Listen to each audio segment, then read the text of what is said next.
బంగారం ఈ ఒక్క మాట వినగానే చాలామంది కళ్ళల్లో మెరుపు కనిపిస్తుంది.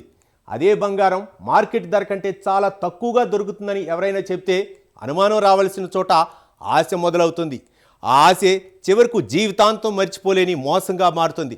ముందుగా నమ్మకం సంపాదించారు, ఆ తర్వాత అసలైన బంగారమే చూపించారు, చివరకు లక్షల రూపాయలు కాజేశారు. ఇది కేవలం ఒక వ్యక్తిని మోసం చేసిన కథ కాదు, ఎవరైనా అత్యాశకు లోనైతే ఎలా వలలో పడతారో చెప్పే హెచ్చరిక. కడప జిల్లా జమ్మలమడుగులో వెలుగులోకి వచ్చిన ఈ ఘరానా మోసం వెనుక అసలు స్కెచ్ ఏంటి, ఎలా బయటపడింది? Let's watch.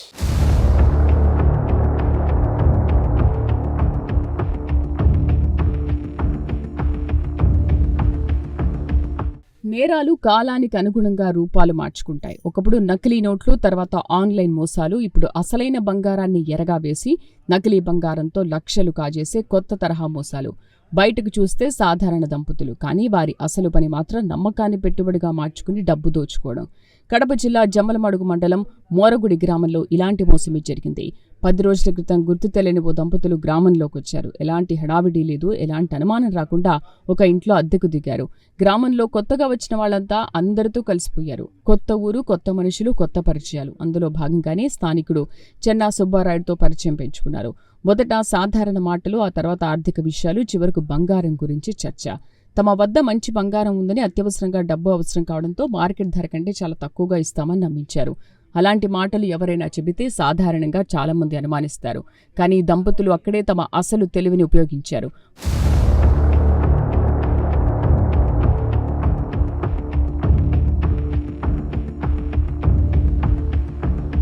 మాట నమ్మకపోతే పరీక్ష చేయించుకోండి అంటూ 2 గ్రాముల బంగారు ముక్కను బాధితుడి చేతిలో పెట్టారు.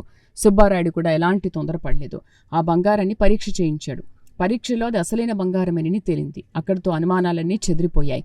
నమ్మకం బలపడింది. అదే నమ్మకం మోసగాళ్లకు ఆయుధంగా మారింది. ముందుగా చిన్న మొత్తంలో నమ్మకం సంపాదించడం, తర్వాత భారీ మొత్తంలో డబ్బు కొట్టేయడం.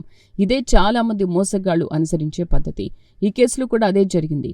అసలైన బంగారం చూసిన తర్వాత ఇక ఎలాంటి అనుమానం లేకుండా బాధితుడు పెద్ద మొత్తంలో బంగారం కొనుగోలు చేయాలని నిర్ణయించుకున్నాడు. తన దగ్గర ఉన్న 4,30,000 రూపాయల నగదును ఆ దంపతులకు ఇచ్చాడు. డబ్బు చేతికి అందిన తర్వాత వారు బంగారం ఇచ్చారు. అది చూసినప్పుడు అన్ని సవ్యంగానే కనిపించాయి. కానీ కొద్దిసేపటికి అసలు నిజం బయటపడింది. చేతికొచ్చిన బంగారం అసలైంది కాదని, అది నకిలీ అని తెలిసింది. అప్పటికే ఆ దంపతులు గ్రామం విడిచి వెళ్లిపోయారు. వెతికినా ఆచూకీ దొరకలేదు. తాను ఘోరంగా మోసపోయానని గ్రహించిన బాధితుడు వెంటనే జమ్మలమడుగు పోలీసులను ఆశ్రయించాడు. ఫిర్యాదు అందుకున్న పోలీసులు కేసు నమోదు చేసి దర్యాప్తు ప్రారంభించారు. గ్రామంలో ఉన్న సీసీటీవీ కెమెరాలు, చుట్టుపక్కల ప్రాంతాల ఫుటేజీలు, వారు ఉపయోగించిన వాహనం, మొబైల్ ఫోన్ వివరాలు, అద్దె ఇంటికి సంబంధించిన సమాచారం వంటి అన్ని కోణాల్లో ఆధారాలు సేకరిస్తున్నారు. ఇదే తరహాలో ఇతర జిల్లాలో కూడా మోసాలు జరిగాయా అనే కోణంలోనూ విచారణ కొనసాగుతోంది.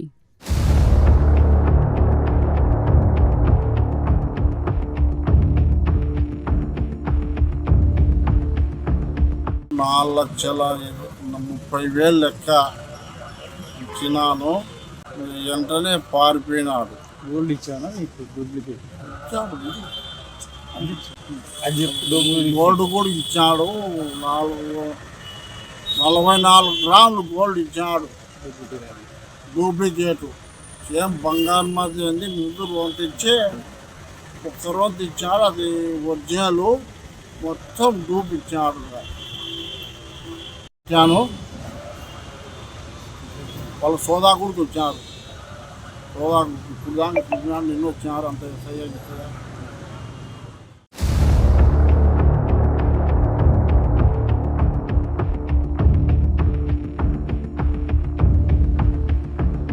చట్టబద్ధమైన మార్గాలను పక్కన పెట్టి తక్కువ ధరకే ఎక్కువ లాభం వస్తుందనే ఆశతో తీసుకునే ఒక్క నిర్ణయం జీవితకాల పొదుపును క్షణాల్లో మాయం చేస్తుంది.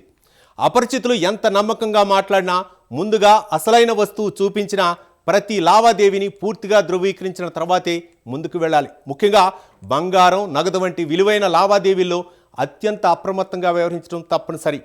మోసగాళ్ల అసలు బలం వారి తెలివి కాదు, మనం చూపే అతి నమ్మకం. ఆ నమ్మకాన్నే ఆయుధంగా మార్చుకొని కష్టపడి సంపాదించిన డబ్బును క్షణాల్లో దోచేస్తారు. కడప జిల్లాలో జరిగిన ఈ ఘటన ఆశకు బదులు అప్రమత్తం ఎంచుకునేలా గట్టి సందేశాన్ని సమాజానికి మరోసారి గుర్తు చేస్తోంది.